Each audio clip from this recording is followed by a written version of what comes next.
most important aspects of wash chemistry that operators would need to know to get the best results? Again, that's probably a 5 or 10 hour class, and probably the article. I didn't actually read the article, so but I know Bob's sources are pretty good. I think he probably even quoted some of the stuff that we did. Yeah, it's pretty in depth, actually. I'll tell you what we did. When we had DLI do a stain clean seminar for CLA maybe 15 years ago, and we had an expert come in. I think that's where a lot of these things came from. I took that content from the original article, I cut it out, I laminated it, and I put it in a book for every one of our employees that sat behind the counter. And that book was, and I made every employee like review it once a quarter, but it was there as a reference guide. So I think probably the smartest thing to do is have that tool and teach your people about those tools, because DLI even had an app they built a few years ago where you could actually like take a picture of the garment and it would tell you, kind of what it was, and it would give you some evaluation of how to clean it or what the stain might be. Those are really important things to understand. I would have I would have a set of tools that are pretty common and pretty safe for stain treating and garment care, that primarily were good for what we call wet side cleaning and low risk of pulling color, but being able to handle the most common stains. So the tools that I always recommend, the first one is, and this one's the cheapest one, Dawn dishwashing detergent is one of the most amazing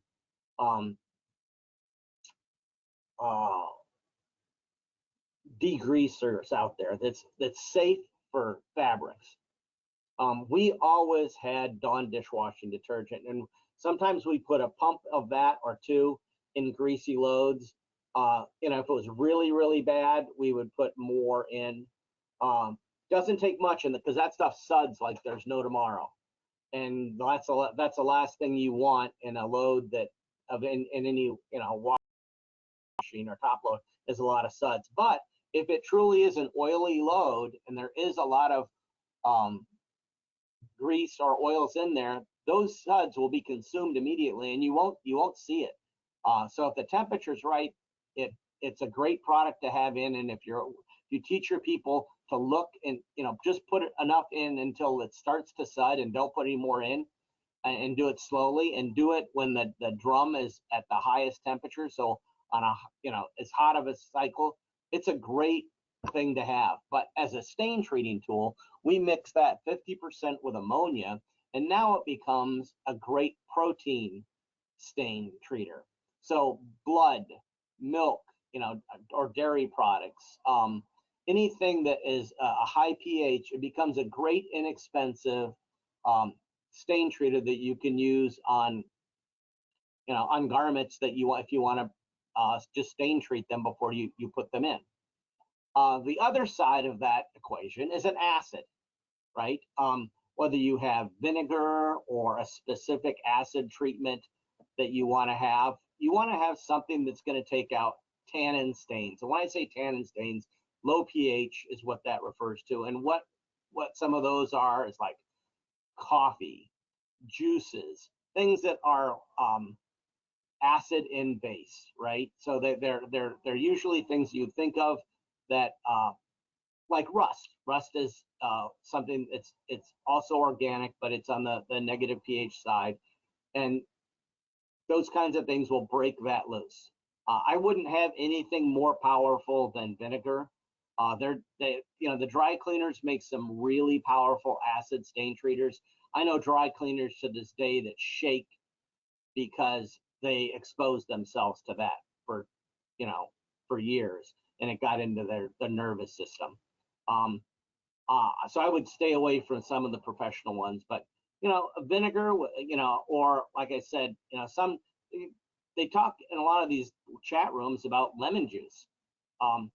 But those kinds of stains, and have the, have the chart, have that reference, anything that's an acid base, having those two things. And then the final thing that we always had, because one of the most common things is people are going to get ink marks, whether they crayons. Well, the latest inks, almost all of them are soy based. So your ammonia and Dawn will do a pretty good job, but every good chemical distributor has an ink spotter, and it just does a much better job, especially when ink is something that, if you don't really have a stain gun with the access to steam and compressed air, you've got to kind of, you don't have the right mechanical tools to do a great job of getting ink out. So you want to have the best chemistry you can. So I would invest in having an ink spotter, that, and everybody's got a different brand that they sell. I would try it. If you don't like it, try something different. Most guys will have a couple, most salespeople will have a couple different products, but I would have, it's a really common stain that you can generally do a pretty good job with a blotting tool and that chemical to get those stains out if you come across them. Those are the three things I would have on your stain treating board.